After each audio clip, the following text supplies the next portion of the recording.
Good morning. I'm going to read on Isaiah 55. Seek the Lord while he may be found. Call upon him while he is near. Let the wicked forsake his way, and the unrighteous man his thoughts. Let him return to the Lord, and he will have mercy upon him, and to our God, for he will abundantly pardon. For my thoughts are not your thoughts, nor your ways my ways, says the Lord. For as the heavens are higher than the earth, so are my ways higher than your ways, and my thoughts than your thoughts.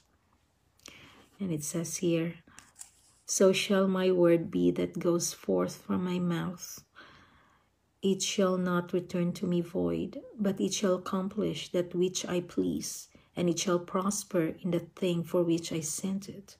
For you shall go out with joy and be led forth with peace. The mountains and the hills shall break forth into singing before you, and all the trees of the field shall clap their hands. Hallelujah.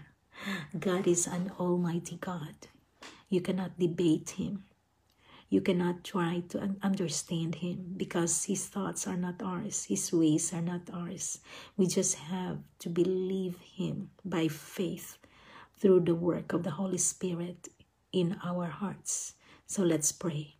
Thank you, Lord. I believe you. I receive you. And I trust you, Lord. Thank you, Lord. I give my life to you. I am not going to live by what I think, but I will live by what the Holy Spirit is telling me and guiding me. Thank you, Jesus. This is the day that you have made for me, so therefore I will rejoice today. And I believe you, Lord. In Jesus' name, amen.